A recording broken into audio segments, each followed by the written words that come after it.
Monsieur le directeur des centres africains pour le contrôle et la prévention des maladies, Monsieur le directeur adjoint, Excellences, Mesdames et Messieurs, distingués invités en vos rangs et grades respectifs. Je tiens à vous souhaiter la bienvenue à cette célébration virtuelle des 5 ans du Centre africain pour le contrôle et la prévention des maladies. Nous allons aujourd'hui discuter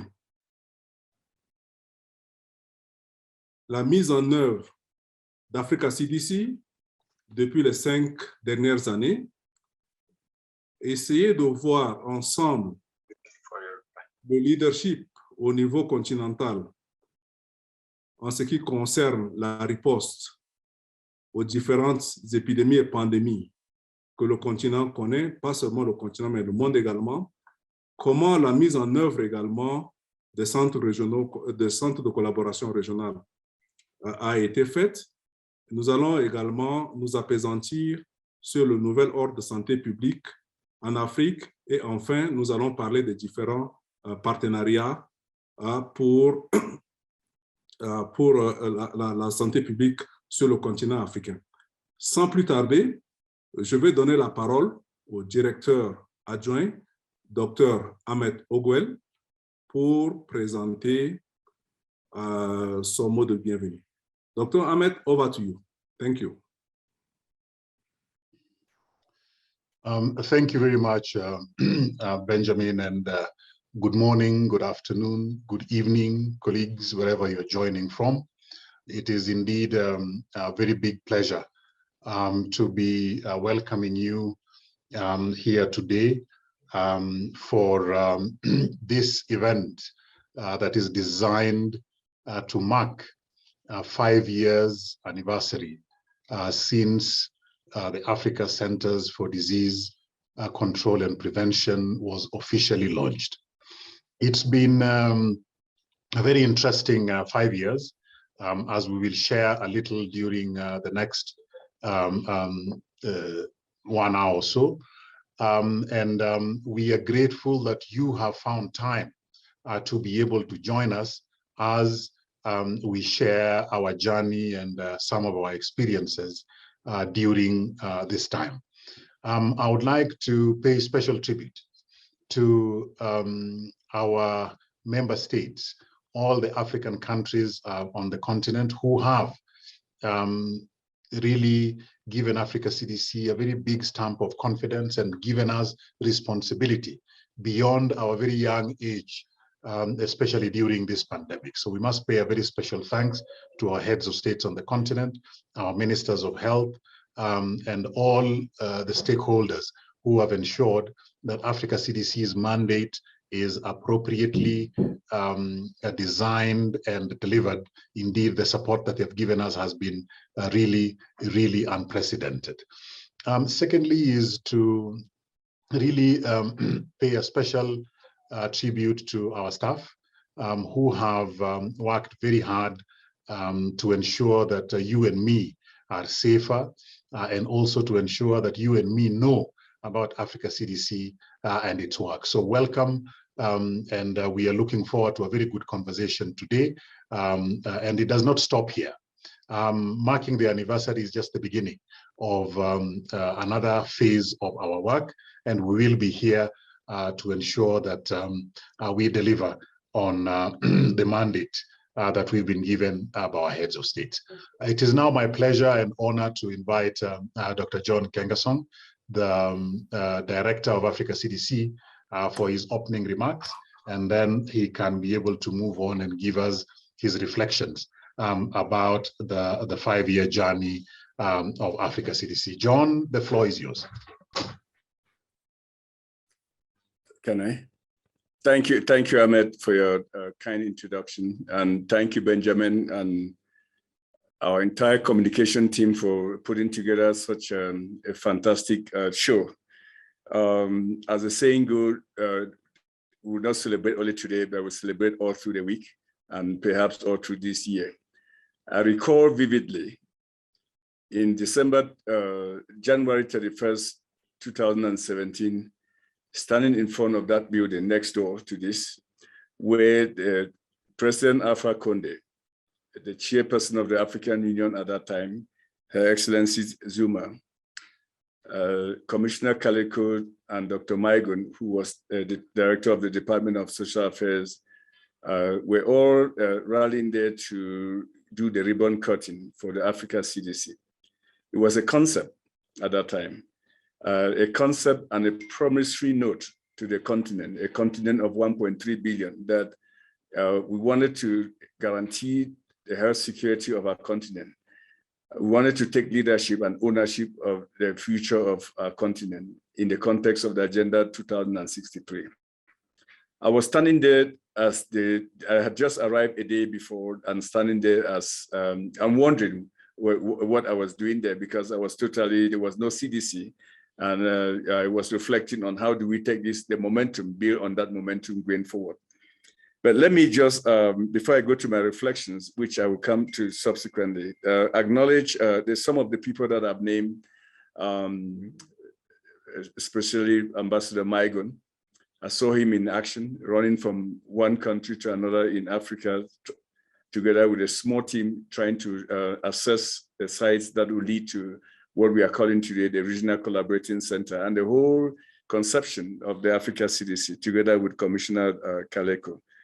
I also like to acknowledge the remarkable contributions that Commissioner Amira El-Fadi, who just left the commission a few weeks ago, had contributed in the establishment of the Africa CDC.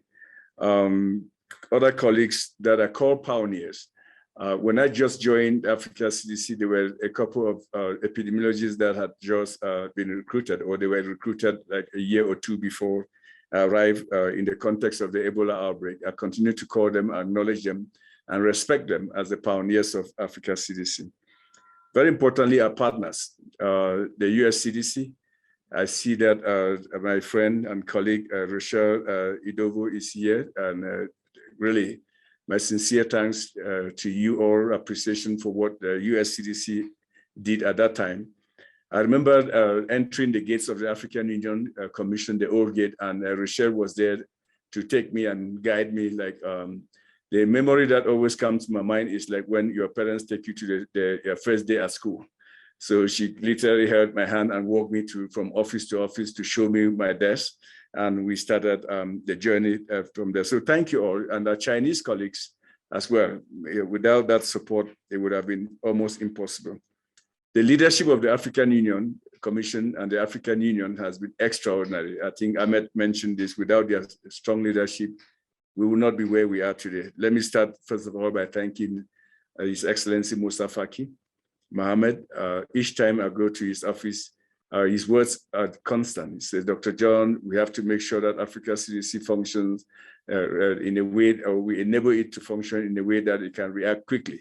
He says that fighting diseases is like going to war, and you go to war quickly. So we really, I know he's passionate, and you would have loved to be with us today, but he's engaged. You all know the summit is going on now. Let me also acknowledge the critical role that President Cyril Ramaphosa had played over the course of last year when he was the chair of the African Union. He literally gave a voice to Africa CDC, because during that period of the pandemic, he enabled us to brief the head of states about 14 times under his chairpersonship of the African Union. Without that exposure, Africa CDC would have never actually found his voice. So he gave a voice to Africa CDC, and he gave trust to a young organization that the head of states were going to rely on their own Africa CDC, as he calls it. And I remember in speeches, head of states after head of states would say, our Africa CDC would tell us how we're going to manage this pandemic. We shall be forever indebted to all of these people. It's been an amazing journey, and a journey that particularly I'm grateful that I was offered the opportunity by the leadership of the continent to be the pioneering director. It has been a challenging journey. We've achieved a lot, but I must say that it has been the most rewarding journey in or phase of my 30 years career. So I thank you again for those who have joined to celebrate with us. As I said, we shall continue to celebrate over the course of this week and who knows, over the course of this month. Thank you, Benjamin. Back to you. Thank you very much, Dr. John. If we look at our agenda, let me put it up.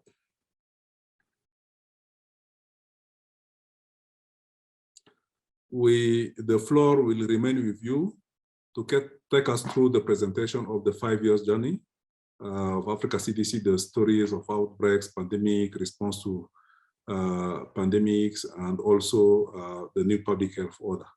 So it may not be a PowerPoint presentation, but just your reflection on all what we were busy doing for the last 5 years.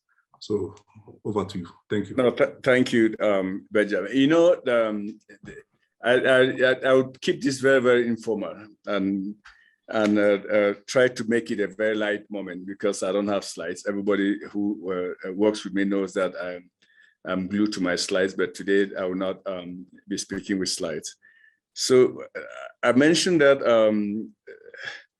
my journey arriving at the gate, the old gate of the African Union, and Rachel was there to pick me up and guide me to show me where I would sit. And I arrived on the 12th floor of the tall building, and there was no office there. I think Benjamin was gracious enough to share his office with me. And there was a little tiny table there, not more than, it was like half a meter square. And it could just take my laptop, and that was my table. And I'll use that table for about 6 months. And then we decided to move to the old building B, where there was an abandoned space there, and we started organizing ourselves and putting a desk there to get ourselves going. So that tells you, I started there just to say that when an institution is created, there's a lot of excitement and a lot of expectations. In the May of that year, of 2017, an Ebola outbreak was reported in the northern part of DRC. And the question the journalists asked me was that, I mean, what they wanted to know what Africa CDC was doing to respond to that outbreak. So this is a director who has arrived and had no table, had no staff. There was about 10 epidemiologists that they too didn't have any office. And the expectation was that you should be in action, and you should be in not DRC fighting Ebola. But fast forward, I recall the May of that year. That was a little bit around the May timeline, and we had to manage that outbreak in a very challenging context.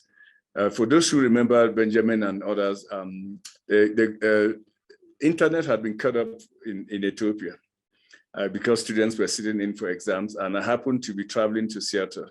And I was very fortunate that I took Lufthansa flight, and there was internet on the flight. And we had to, it became a luxury, because from there now you could coordinate and try to manage the response, communicate with WHO, Afro colleagues and Geneva, so that, I mean, but that was the only access that you had from flying that flight. So when that plane took off from Frankfurt to Seattle, my wish was that it just keep flying, because that was the only access to internet that we have.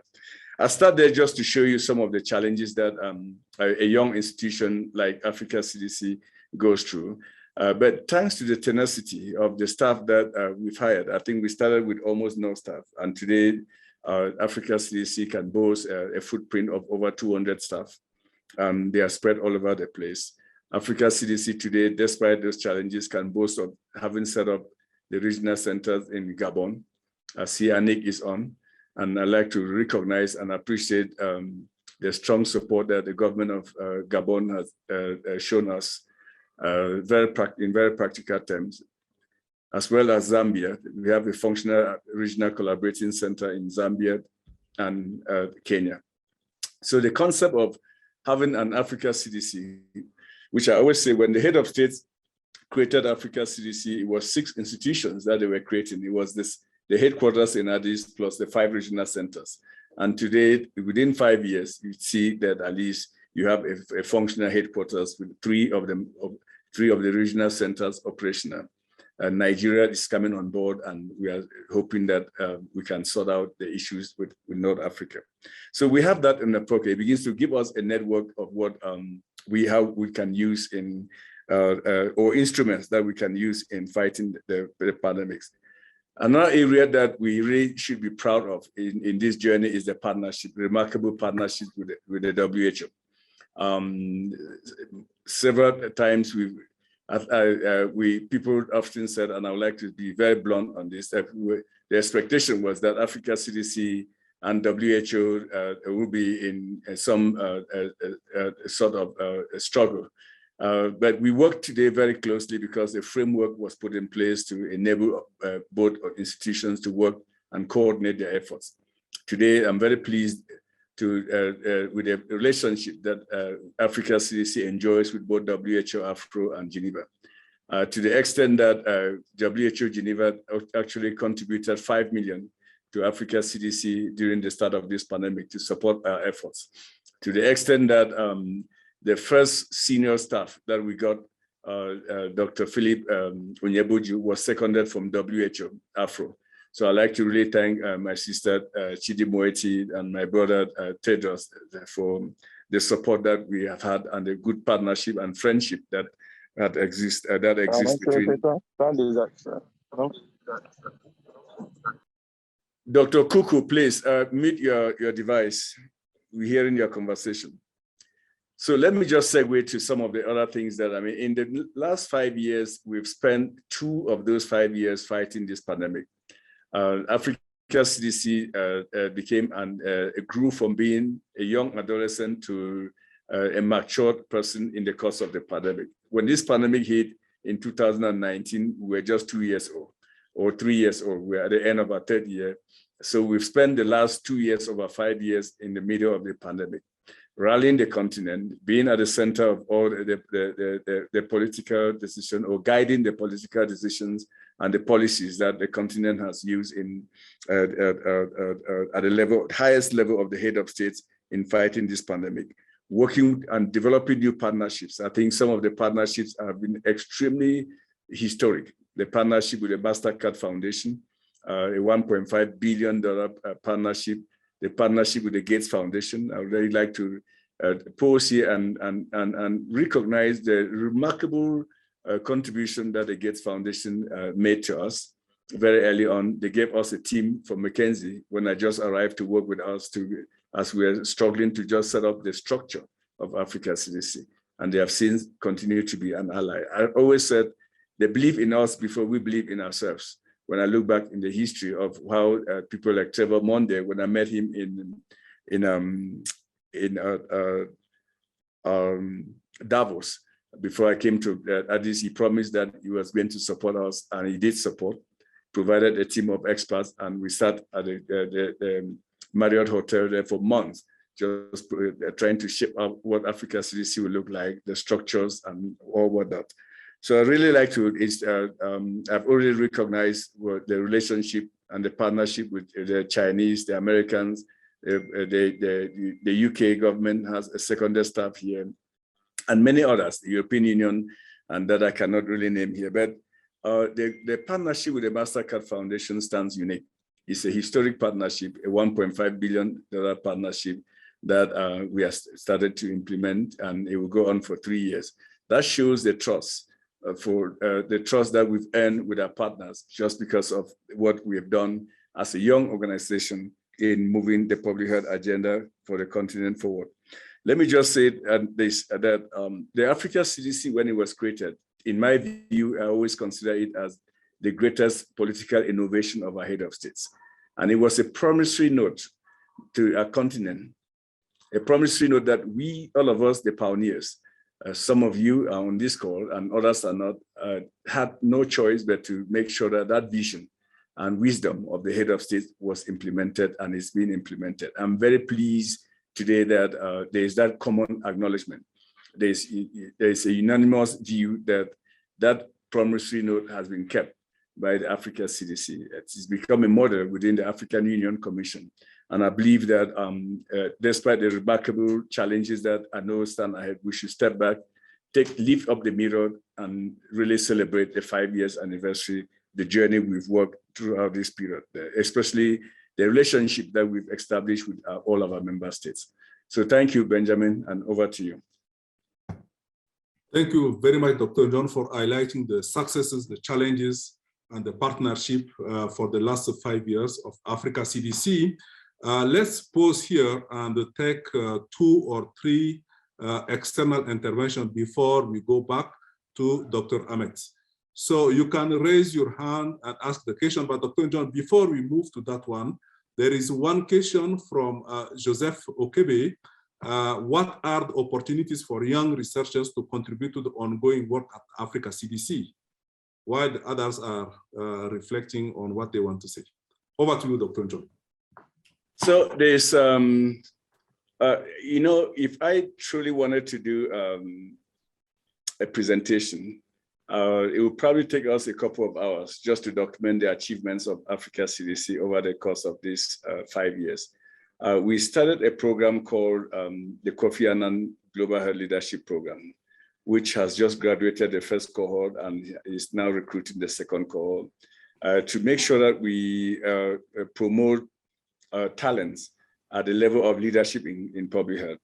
Naming the program after Kofi Annan because of the extraordinary contribution that he made in establishment of the Global Fund, which many people probably don't know about that, and or are not aware or sufficiently informed about the unique contribution that Kofi Annan made in establishing that. In my view, he is the greatest public health champion of our time because he, as Secretary General of the UN, he actually guided that resolution that enabled the HIV/AIDS to become considered as a health security threat for the world, and then subsequently created the fund.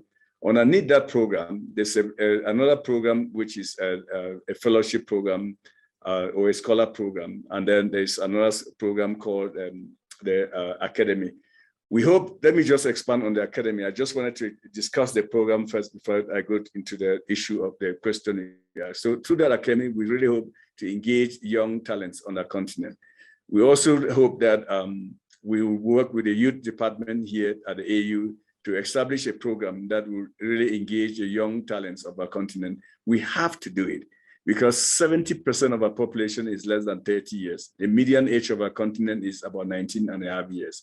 I really want to emphasize that if we haven't yet done that, it is because of the different pressures. As I stated earlier, we have spent 2 years of the 5 years in this pandemic, and again, it has consumed most of our time. But be on the watch. We think that the youth will be a central pillar in the way that we prepare the continent to respond to disease outbreaks. Just Benjamin, as I know when you name names, you forget others. Let me just at this point also pause and say that I will be recognizing many more people as we go forward. But at this point, I really like to also recognize the strong partnership that exists between AFINET, the African Field Epidemiology Training Program, and Africa CDC. And they have been a very reliable partner with us, together with the African Society for Laboratory Medicine. I really like to make sure that those partnerships are highlighted. Thank you very much, Dr. John. I have not seen any requests for the floor. So let's move on with our program, and then we will come back once people will request for the floor. So let's move to Dr. Ahmed Ogwel, who is the Deputy Director of Africa CDC. Dr. Ahmed, Africa CDC is not only the HQ, but we have 5 regional collaborating centers. So what is the status of the operations of the regional collaborating centers? What are the achievements and the challenges, opportunities, and the way forward? So over to you, Dr. Ahmed, you have the floor. Thank you. Thank you very much, Benjamin. And let me start by saying that a 5-year-old organization, by any standard, private, public, doesn't matter, even a government that is 5 years old, has a certain level of maturity, if you want, This does not hold true for Africa CDC, because at our 5 years, we've been doing and continue to do things that 50, 60, 70-year-old organizations are finding a challenge to do. And we've been doing it quite effectively, even if it is me who has to say it, and I'm in Africa CDC. We've been doing a very effective job, and this is thanks to three things, and I think John has touched on the heads of state first. Their vision, commitment, support has been very clear. So we have all our member states behind us. Second is the support and the work that our staff are doing. Excellent work that we've done over the last 5 years, particularly during this pandemic. And third is our partners. So these three come together very well to provide an environment where we are doing a lot of good work. Now, to the structure of Africa CDC, but maybe let me say that I'm a lot luckier than John. When John came, there was no office, there was no desk. When I arrived here 2.5 years ago, it was just before the pandemic. At least there were offices. Well, I didn't have one of my own, but most of our staff was sitting out, and I would borrow desks and chairs here and there, just to show you that we were growing so fast, and the facilities were not growing at the same pace as us. And this is a testimony to the resilience of the Africa CDC staff. They come, they find there is nowhere to sit, they will find space, they will sit and they will work. Many have been working in the corridors because of the pandemic. We had to bring a very large surge of staff, and it's really gratifying to see African young professionals stepping up and doing some really huge work that has not been done before on this continent. But today, let me speak about our regional collaboration centers. Africa CDC is structured, and today I'll also step away from the slide so that we can just have a nice fireside chart. Africa CDC, as John says, has really, we were setting up 6 offices. The secretariat here in Addis Ababa, and the regional offices, which we call regional collaboration centers, in short, RCCs. And this is what the term I'll be using for ease of conversation. So our RCCs are designed along the regions of the Africa Union. And the Africa Union has 5 regions. In this way, we can be able to group our work along these regions, and each region has the member states themselves picked one country to host the regional collaboration center. So, for example, for Eastern Africa, our RCC is based in Nairobi in Kenya. For Southern Africa, it is in Lusaka in Zambia. For central part of Africa, it is in Libreville in Gabon. And for western part of Africa, it is in Abuja in Nigeria. And for northern Africa, it is in Cairo in Egypt. So these 5 RCCs really reflect the vision that the heads of state had, and has been documented in our statute, to create an Africa CDC without walls. Rather than have these big buildings and offices in each and every country, or multiple countries, we have the regional offices coordinating the work that we do in the region. And the RCCs really support the execution of Africa CDC strategic plan within each and every region. Secondly, they support our countries based on whichever need is there, and whichever priorities a region has set. And even within the region, you'll find the countries have different emergency needs, indeed, different capacity building needs. And our RCCs then act as that linkage and that point within a region where Africa CDC's work is coordinated. Finally, the RCC also fosters collaboration and cooperation within the region. There are many actors that are working on the African continent, and those that work within a region, their interface will be our RCCs, whether it is intergovernmental organizations, whether it is non-governmental organizations, research institutions, all those that are within a region, the interface is really with our RCCs. And we've seen this model save us a lot of money. Instead of setting up country offices, it saves us a lot of money because we are able to interface with the countries in an efficient way while still remaining at a distance, doing the coordination for the countries within each and every region. Now, the RCCs have 4 core functions.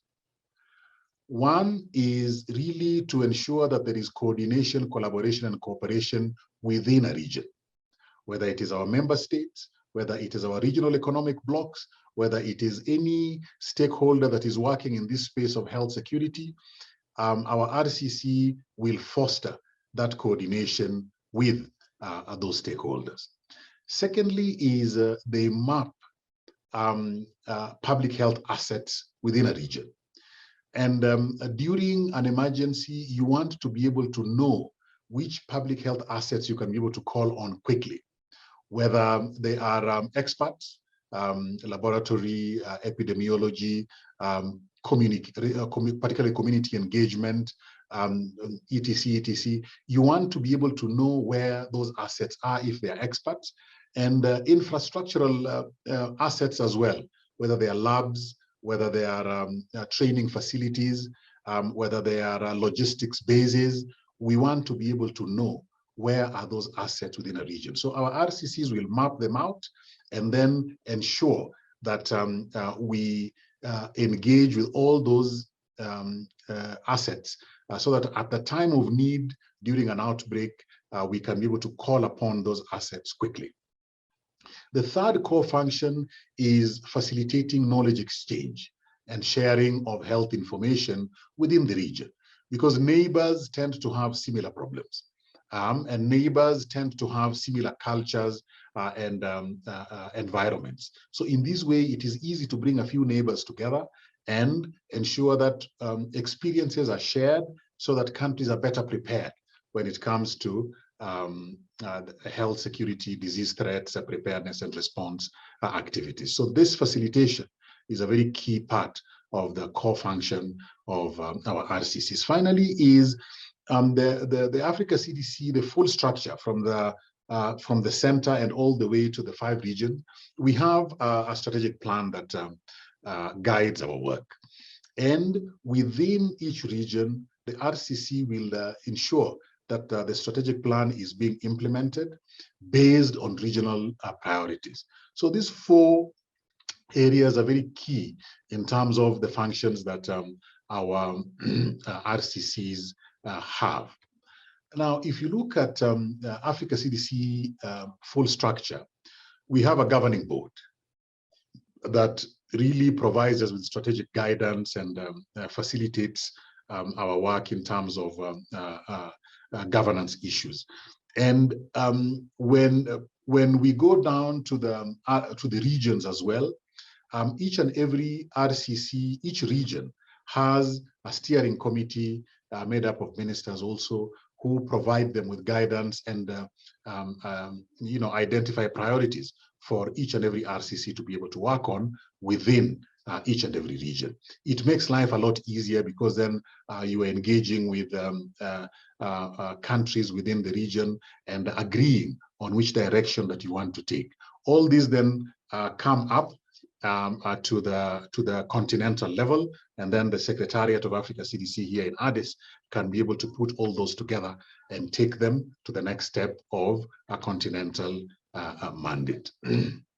So developing proper function and structure, as John was saying, has not been easy, because we are trying to develop Africa CDC at the Secretariat level, and we are also trying to develop the 5 regional offices at the same time. And building 6 organizations, literally, organizations are the same period as you're fighting with Ebola here, Rift Valley fever, then eventually COVID-19 arrives, is not an easy task. And it has been quite a challenge to bring these our regional offices to full function. But we've seen some very good progress. Let me start with the hosting.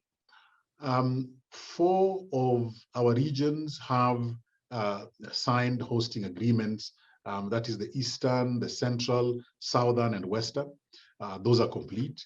Northern, we are still working on.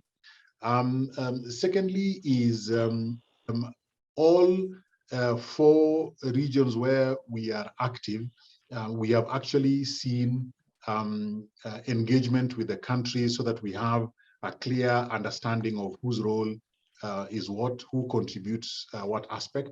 And in the case of Western Africa, where we are hosted by the West African Health Organization, we have engaged with the West African Health Organization, and we are in the process of cleaning up the issues of hosting. So in 4 regions, we are making good progress. In 1 region, we are still at a relatively younger stage, if you want. We've gone 2 steps up, and we have actually launched officially 2 of the regional offices, the RCCs. The eastern one in Nairobi and the southern one in Lusaka have been officially launched. They have their coordinators in place, and we are working on launching all the others progressively. In the middle of a pandemic, it becomes that much more difficult to be able to do. Now, as we operationalize all these RCCs, we are seeing even more interest coming from our member states. We are seeing even more interest coming from our partners. And as we continue to ensure that all the governance structures are in place, all the agreements are signed, and all the priorities are actually set by the steering committees at the regional level, we are confident that with the kind of support that we are seeing from our member states and partners, we should be able to be through with operationalizing the regional offices relatively soon, despite the presence of the pandemic on the continent. As we do that, we are also putting in place administrative structures and systems for the RCCs. And each RCC will be having a coordinator, and 2 of them already have substantive coordinators. The other 3 we are working on. Staffing levels are also increasing, particularly now that we are expanding our activities around COVID vaccination rollout. And also we are ensuring that as the numbers of our staff increase, as our activities within the region increase, that all our staff are getting appropriate working environment, space, and logistics.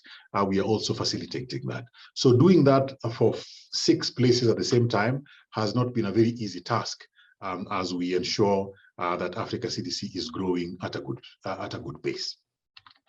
Let me also share some progress in as far as technical work is concerned, because really the core of our work is technical. We have developed and are currently rolling out what we call regional integrated surveillance and laboratory networks.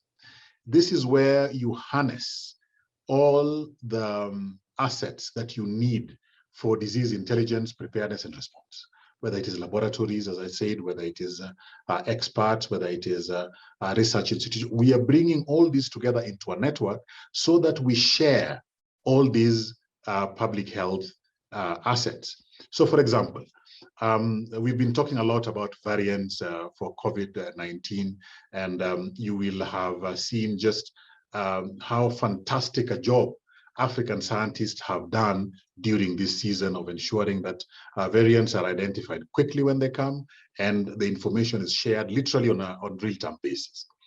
Now, not every country on the continent can be able to do full genome sequencing. This requires special equipment, it requires special training, it requires reagents.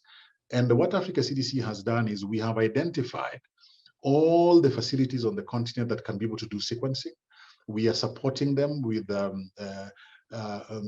to improve on their capacity and capability, while we are building further laboratories to do sequencing. We are using the existing laboratories to do sequencing for other countries. So, for example, if one country has the capacity and the next country does not have, then we collect samples from the country that doesn't have and transfer those samples to the country that has, to ensure that we always have a very good picture of the variants on the continent.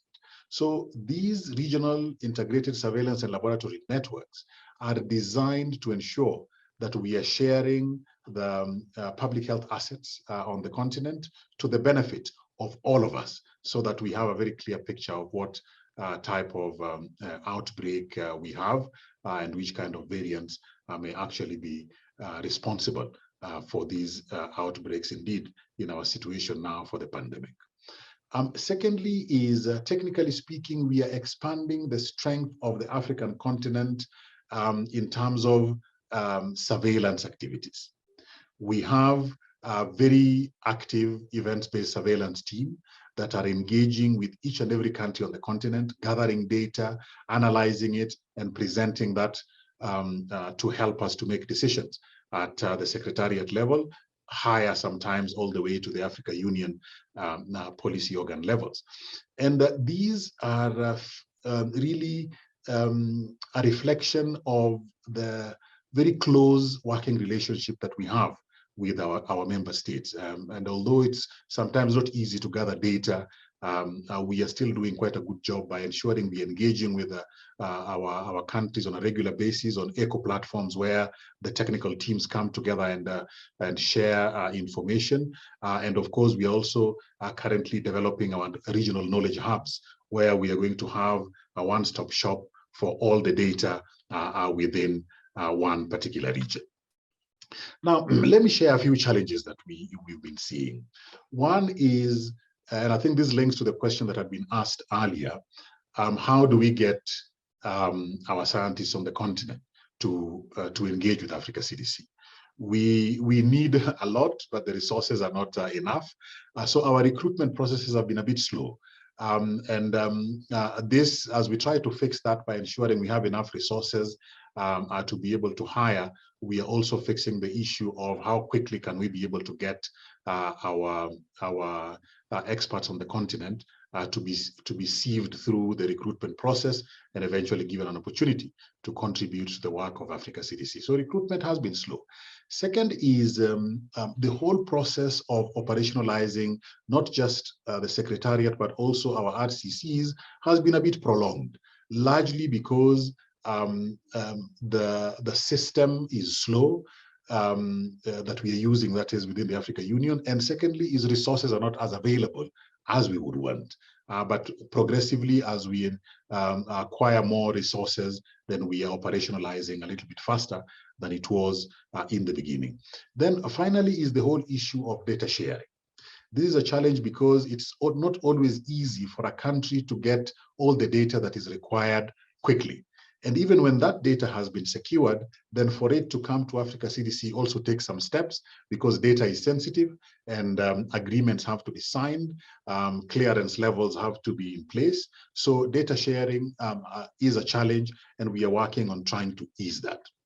Let me end here by talking of what we see our priorities in each and every region to look like. One is we have regional economic communities. That is East African Community, for example, ECOWAS, SADC, CEMAC in the central part. So these regional economic communities are very, very important stakeholders when it comes to health security. And therefore, one priority for us in the short and medium term is to ensure that we are engaging with them in the process of developing our regional health security agenda and in the process of addressing disease threats within that region and eventually throughout the whole continent. Second is the whole concept of linking the public health assets that I've spoken about through the regional integrated surveillance and laboratory networks, a very, very high priority for us, because it's those assets that will help us to know if there is a problem. And when we do identify a problem, it is those networks that will support ensuring that we are responding quickly and efficiently. Thirdly is the knowledge hub, putting all data in one place. That way we can be able to use the data effectively, not just health data, but it will be weather data, it will be environmental data, it will be all types of economic data. Whatever data we need, we put it together. That way an analysis can be able to be made that is going to ensure that we have captured all the variables that could be able to affect our health security agenda planning, preparedness, and response. And finally is the support to our countries. What we are encouraging each and every country is to have its own either a national public health institute or a national CDC, as some call it. These are extremely important parts of the structure that ensures that we have a good health security on the continent. So going forward, we really want to see a situation where we strengthen our regional offices, we hire the right staff. So all those who are interested, eventually we will be able to get through the slow recruitment and hire even more. And finally is to work very, very closely with our member states to ensure that the priorities of the region are addressed at the regional level, and anything that spills over from a region is then captured at the continental level.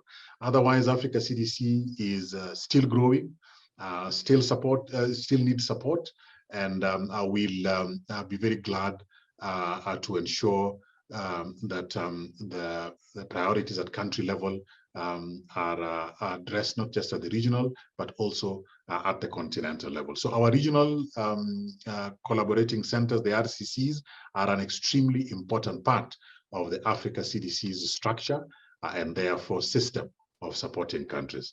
Thank you, and back to you, Benjamin. Thank you very much, Dr. Ahmed, for this exhaustive presentation. And what I like with your presentation, you also were responding at the same time to the questions asked in the in the chat box. So thank you so much.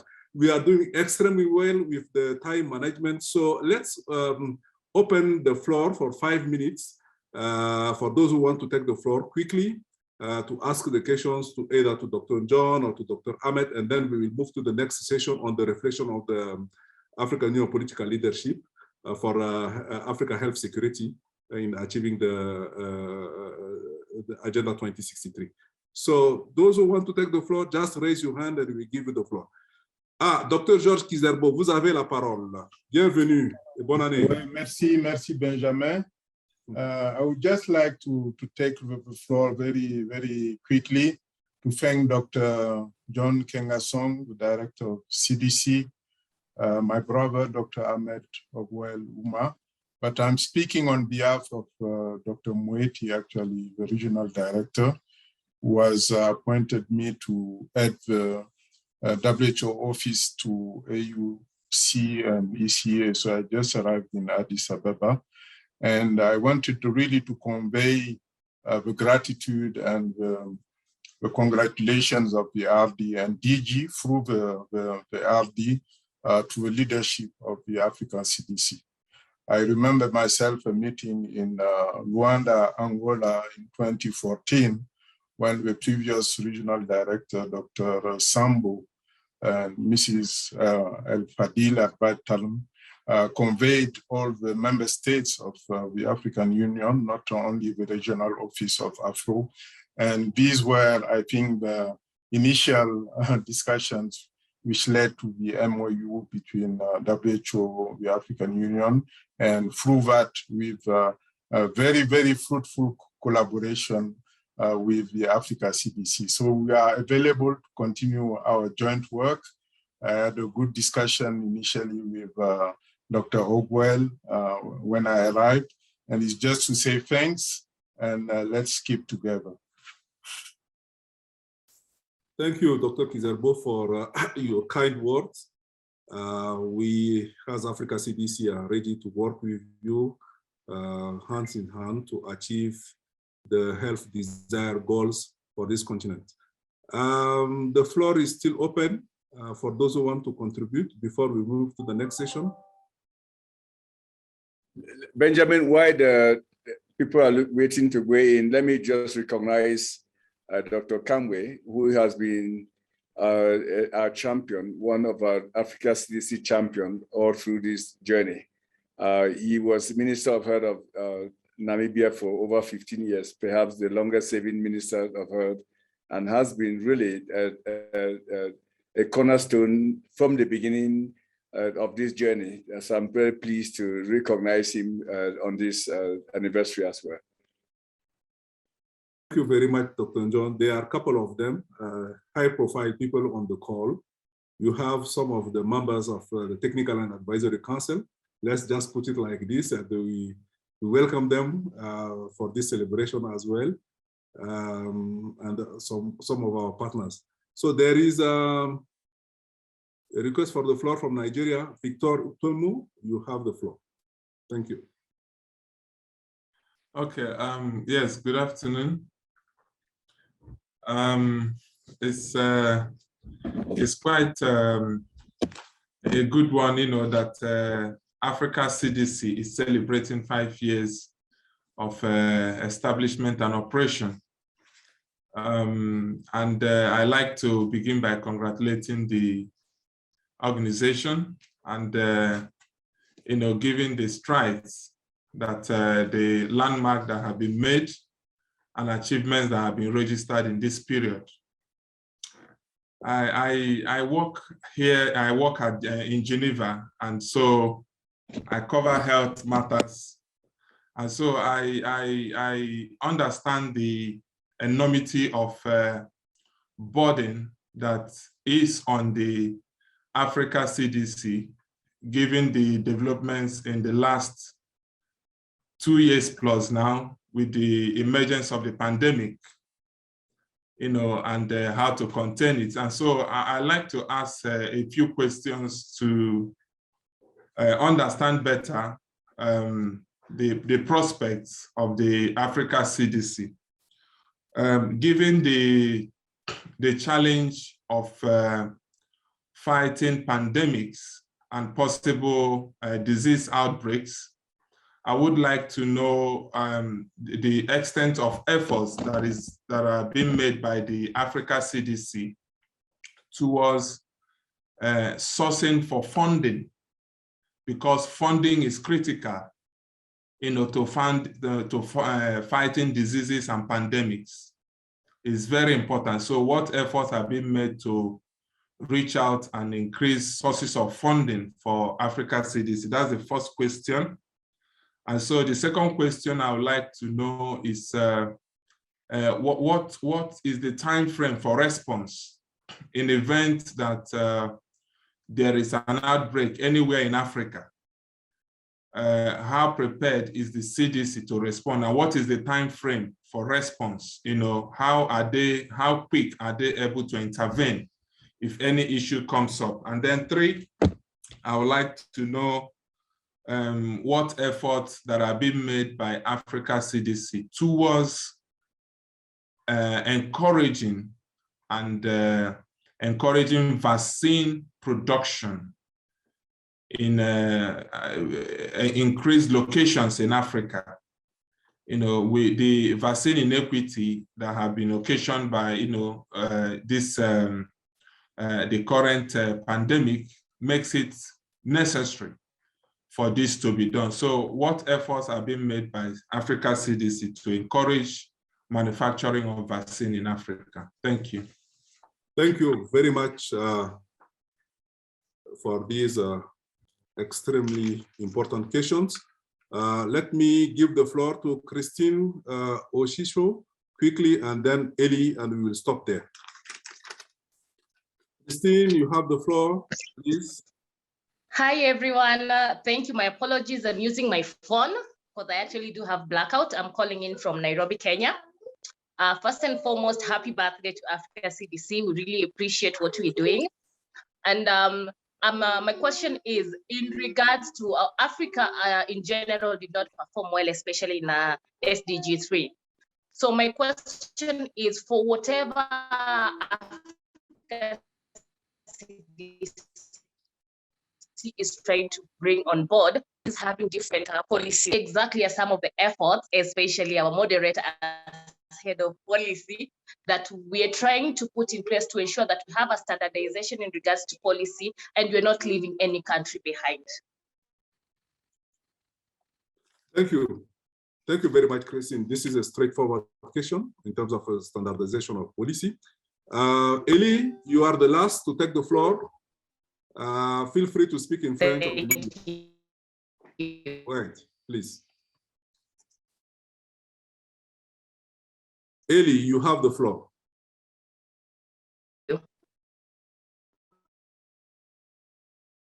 Eli, vous avez la parole, on ne vous entend pas. Eli Kuirasuba. Okay, if Eli is having some challenges with the network, so let me just give the floor to Dr. John and then Dr. Ahmed for the four questions that were asked. One, Dr. John, the effort made by Africa CDC to source for funding, that is one, and the second one is the time frame for the response, and the third question is the effort in terms of vaccine production on the continent. And Dr. Ahmed will take the last question on the standardization of the policies. Thank you. So let me say this, that I think Victor said he was in Geneva. I just want to be sure that all of us, we take on the responsibility of our sourcing for funding collectively for Africa CDC. It is your organization. It is our organization. So it's a collective responsibility. We are sourcing for funding from everywhere that we can. So if you know any extra sources of funding, guide us to that as much as possible. I'll leave it at that. So that it's not like Africa CDC has to develop a funding plan by itself. I mean, we're doing just that, as you can imagine, but we count on all Africans of goodwill who see Africa CDC, who see a stake in Africa CDC to also up their game and try to contribute. With respect to response timeline, unfortunately, I'll respond to it this way, that Africa CDC do not intend to replace countries. It is the responsibility of member states to ensure the health security of their countries. Africa CDC will come behind and support that effort, but please do not frame it as if Africa CDC will go into country X and take over. That is not never been the intent, and that is not our mission. Our mission is to work with you, member states collectively, and make sure that we get what we give the countries the right support. Vaccination effort, if you have been following the progress since last year to now, it's been remarkable. Since we launched the partnership for vaccine manufacturing under President Tshisekedi, who is the African Union chairperson, there's been a lot of progress. I mean, about 10 or so countries have now embarked on the journey of producing vaccines on the continent. So I think we are very excited with that. I always say that the way we fight the next pandemic with respect to access to vaccines will be very different from how we are fighting it today, because I'm very convinced that hopefully by the time another pandemic hits us, more than 5 to 10 countries in Africa will be in a position to produce vaccines. Thank you very much, Dr. John, for the straightforward responses. Dr. Ahmed, on the standardization of the policies. Yes, no, thanks a lot, Benjamin, and thanks to Christine from Nairobi for that question. So there are two levels. One is the Africa Union is essentially a policy-making organization, and the whole SDG agenda has been well accommodated in all the policy pronouncements of the Africa Union. Some decisions have also been issued by the Assembly of Heads of States. And so at the policy level, it is very clear that there is the commitment politically for the SDGs to be able to be addressed in a comprehensive way. Second level is where it comes to the line ministries, those that are responsible for whichever SDG. And now you're talking about SDG 3, which is largely health. The ministries of health are provided with guidance and support by the Africa Union as an organization to be able to work together. And a good example is during this COVID pandemic, where Africa CDC was, as part of the union, was asked to support countries. And the solidarity that has come out of this process is a very good pointer to the next phase of SDG, implementation of SDG policies at country level, because the solidarity has shown that we can be able to work together, think together, and deliver together. So apart from the policy pronouncements that have been made, and the ministries of health for SDG 3 having been given the necessary policy decisions, it is our role now as the technical institutions to ensure that we deliver on providing support to our countries on the continent to work together. But the policy pronouncements are already in place, and all that needs to happen now is for the solidarity that we have seen work very well during COVID time to kick in, so that all countries on the continent can be able to have a very standardized way of approaching SDGs implementation, and we deliver on time. And this time, I think we will do much better than we did with the MDGs. Benjamin? Thank you very much, Dr. Ahmed. So now we are going to move to the next agenda item, is the reflections on the African Union political leadership for health, Africa health security in achieving the Agenda 2063. So for that one, we have a couple of our champions and our stakeholders in this call with us. So let me just open the floor and call on Honorable Dr. Richard Kamwi, who is the champion of Africa CDC, to give his reflections, and then we will move to the next stakeholders and partners who are here on the call. So, Dr. Kamwi, you have the floor. Thank you. Your reflections on the last 5 years of the Africa CDC in terms of health security in achieving the Agenda 2063 on the continent. Over to you. Thank you very much indeed, Benjamin. You can see I'm bubbling, extremely happy. Congratulations to the leadership of Africa CDC. My brother, John, and your team, Ahmed, Benjamin, and the first 10 young African epidemiologists. In my reflection, I want to take you in a minute to Luanda, recalling the question that John touched on, and that is the challenges that was faced at first by Africa CDC and WHO. I was present at that meeting in Luanda 2014 as minister. And I still can recall some of the questions that were raised at that point in time. Will it not be a duplication? Certainly not. You answered well, John, you answered well, the representative of Matsidiso.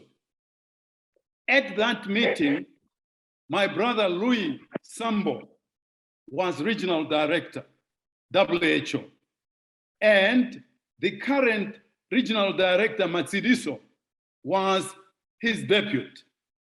We all unanimously agreed this is the way to go.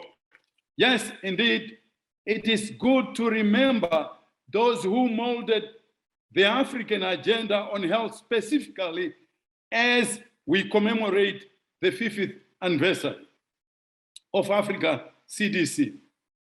From that midwifery meeting in Luanda, I was there during the cutting of the ribbon, John standing together there, certainly without an office. It is so good to see what is ongoing currently. The challenges that Africa is facing with the re-emerging Ebola at the time, and today we speak of COVID-19. Thanks to the quality leadership, your advisors to the ministers of health, from the ministers of health to heads of state and government. I cannot agree more that Africa is now taking the lead in responding to her challenges. Agenda 63, yes, will certainly be there. Why am I saying this? It is for the first time that we now speak of the champions, Cyril Ramaphosa, for COVID-19, President Paul Kagame for finance. Today, Africa is no longer depending from the handout. It is also contributing. Indeed, the challenge that is there is being ably responded to by Africa CDC. Thus, I can only say what needs to be done is to listen and put things into action. Africa, oh yeah, let's move forward. Thank you. Thank you very much, Dr. Kami, for this excellent feedback. We have on the call a couple of professors. We have Professor Nicolas Meda du Burkina Faso, mon cher maître. We have also Professor Abderrahmane Maroufi from Morocco. Nous avons aussi le professeur Beignet de la Côte d'Ivoire. So let me start by Professor Maroufi from Morocco to give his feedback, and then we move to Professor Nicolas Meda and Professor Beignet. Professor Maroufi, vous avez la parole. Merci.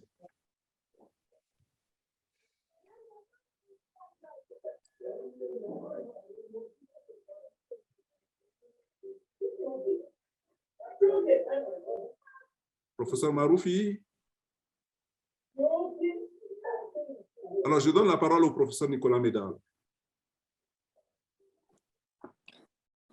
Merci beaucoup pour cette possibilité de célébrer ensemble les 5 ans de Africa CDC. C'est donc un plaisir de voir que Africa CDC créé a eu, je ne dirais pas que c'est des opportunités, mais c'était la meilleure façon de tester par cette mise en situation pédagogique avec la gestion de 2 pandémies. Une, c'était Ebola, l'autre, Covid. La fonctionnalité de cette institution pour répondre aux urgences sanitaires en Afrique. On ne pouvait pas mieux faire qu'utiliser cette plateforme pour tester toutes les capacités.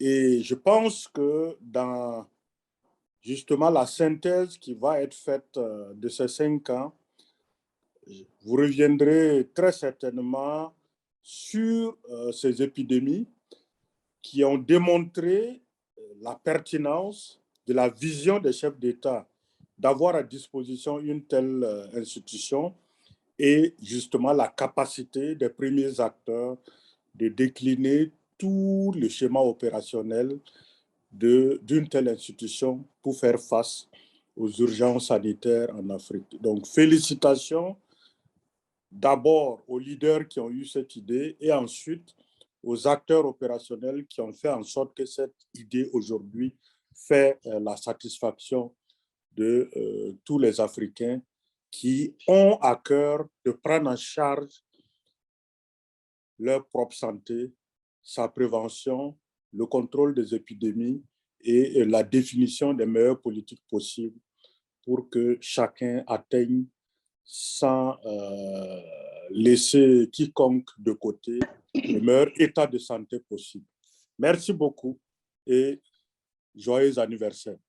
Merci beaucoup, cher maître. Merci pour ces mots qui nous vont droit au cœur. Je vais sans plus tarder donner la parole au professeur Beignet. Professeur Beignet, vous avez la parole. Merci beaucoup. Je suis professeur Beignet Joseph de Côte d'Ivoire. Je dois dire que c'est un honneur et un plaisir pour nous. Après ces 5 ans passés, je sais que les débuts ont été difficiles. Nous qui avons suivi les débuts ensemble, et vous le savez. Mais comme les prédécesseurs l'ont dit, Africa Cdc, il fallait absolument y penser. Et je pense qu'Africa Cdc est arrivé à un moment opportun parce qu'il nous a permis de pouvoir gérer un tant soit peu les épidémies que nous avons connues.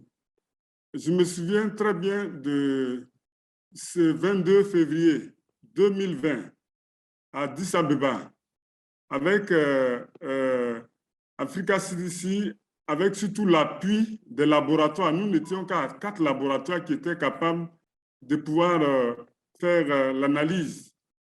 Et aujourd'hui, grâce à Africa Cdc, avec cette formation qui a eu lieu et qui a aujourd'hui permis à tous les laboratoires, en tout cas dans tous les pays, de pouvoir analyser les résultats des prélèvements. Et vraiment, je tiens à féliciter Africa Cdc pour ce gros effort qui est fait en si peu de temps. Et aujourd'hui, chaque fois qu'il y a une urgence, en tout cas, Africa Cdc est là, aussi bien pour l'approvisionnement en produits, notamment en tests, pour l'approvisionnement aussi en équipement, je veux dire les masques et tout ce qui contribue à lutter efficacement contre cette pandémie. Africa Cdc a montré son importance, sa présence et surtout sa qualité de structure pragmatique qui nous a permis en tout cas de faire face à cette pandémie. Et je voudrais une fois de plus renouveler toutes mes félicitations à Africa Cdc, à Guillaume et à toute l'équipe qui progressivement s'est mise en place. Aujourd'hui, je pense que vous avez tous les éléments pour nous soutenir et je voudrais encore une fois de plus dire qu'il y a du chemin à faire, il y a beaucoup de chemin à faire, mais pour le moment, pour les 5 ans, je pense qu'une bonne partie du chemin est fait et les défis sont devant nous. Et je pense qu'au fur et à mesure que nous devons tous, nous devons tous fédérer nos énergies et soutenir Africa Cdc, qui est notre outil, qui est notre instrument, pour pouvoir gérer nos problèmes, comme on a tout à l'heure, nos problèmes de santé publique. En tout cas, félicitations encore à vous tous. Félicitations à Guillaume et à l'ensemble de l'équipe. Merci beaucoup. Merci beaucoup, professeur Beignet, pour vos mots. Je vais redonner la parole au professeur Maroufi. Professeur Maroufi, vous êtes là? Si vous m'entendez, vous avez la parole. Oui, Benjamin. Je suis content d'avoir loupé votre premier appel. Donc, je voudrais vraiment exprimer ma grande joie. Je suis vraiment honoré de participer à cet événement très important de célébration de la 5e année pour l'anniversaire de CDC Africa. Je voudrais saluer vraiment chaleureusement mon ami Dr. John, le directeur, et toute l'équipe, Jama, et toute l'équipe vraiment, M. de m'avoir convié à cet événement pour d'abord exprimer vraiment mes vifs remerciements et ma reconnaissance, sincèrement. J'ai suivi le développement de cette institution très importante dans le continent depuis pratiquement le début. Je me rappelle, j'avais participé à l'élaboration de son premier plan stratégique de développement et j'ai pu noter avec grande joie et grande satisfaction vraiment la dynamique et le développement et la croissance qu'a connu cet établissement sur notre continent. Et merci beaucoup, vraiment, merci à monsieur le directeur et à toute son équipe pour tout ce dynamisme et cet effort extrêmement louable d'avoir vraiment pu sortir dans la vie. Je sais que ce n'est pas toujours facile de faire naître une institution comme ça, d'une importance stratégique et qui a un terrain, une couverture, un domaine de couverture géographique très large, continental. Ce n'est pas quelque chose de facile. Vraiment, bravo, bravo pour tous ces efforts. Et j'ai pu noter en tant que francophone au Maroc de cette institution et membre du conseil scientifique et technique, combien vraiment les dossiers traités avec l'institution en matière de santé publique de manière générale et en matière de sécurité sanitaire, combien ils étaient conduits avec vraiment brio et beaucoup sincèrement de succès. J'ai pu sincèrement, et j'en suis honoré, l'Institut Pasteur du Maroc, c'est un centre collaborateur du CDC sur beaucoup d'activités, notamment en matière de lutte contre la pandémie de la COVID-19. Et j'ai pu vraiment noter aussi les grands efforts qui ont été faits par le CDC Africa et les partenaires en matière de lutte contre cette pandémie. Donc vraiment, c'est un mot de reconnaissance et d'expression vraiment disons, d'un crédit que j'alloue à tous mes amis et collègues qui sont à la tête du leadership de ce centre africain, vraiment pour tous les efforts qui ont été réalisés et pour vraiment les performances et les livrables qui ont été produits aussi pour notre continent africain. Je pense que cette décision qui a été prise par messieurs et mesdames les chefs d'État, son Excellence les chefs d'État au niveau africain, c'est une décision qui a démontré sincèrement sa pertinence et son bien fondé à travers justement tous les programmes d'action qui ont été menés par cette jeune institution.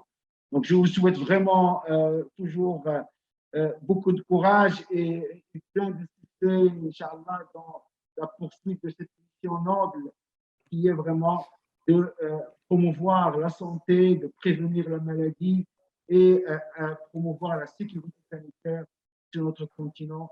Et merci beaucoup, mon cher ami Benjamin. Merci beaucoup, professeur. Merci beaucoup pour ces gentils mots. À notre endroit, je vais sans plus tarder donner la parole à Dr.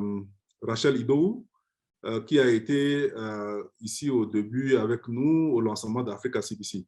So, Dr. Rachel Idou, you have the floor.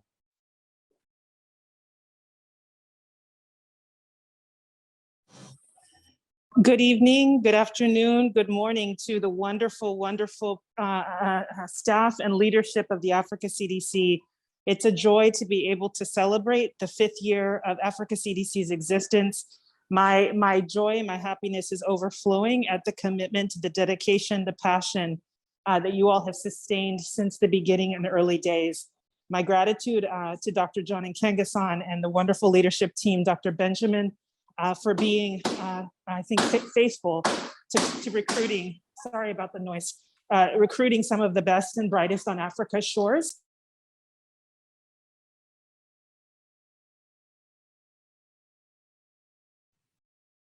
Dr. Rachel? Could you hear me? Now, yes, but we lost. Oh, okay.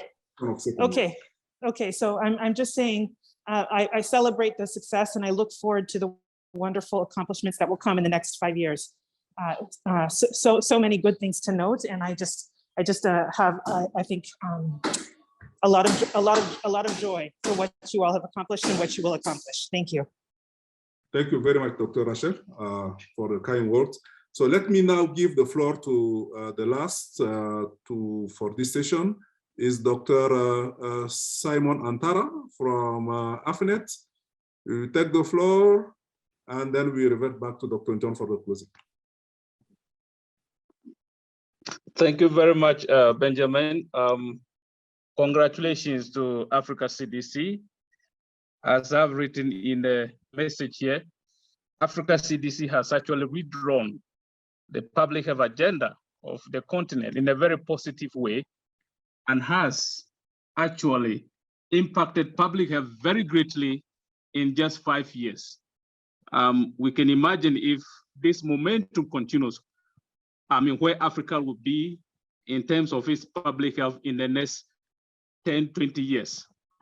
The collaborative approach by Africa CDC has resulted in the growth of many health institutions and organizations in the continent, and has also provided for the leveraging of the opportunities or the capacities of these organizations for the purpose of advancing the public health agenda of the continent.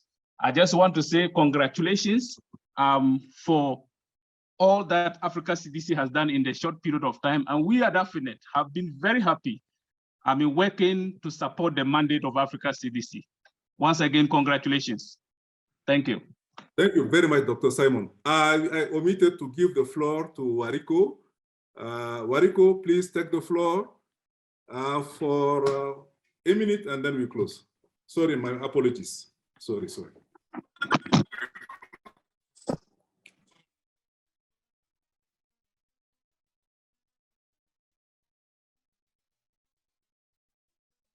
We are not hearing you.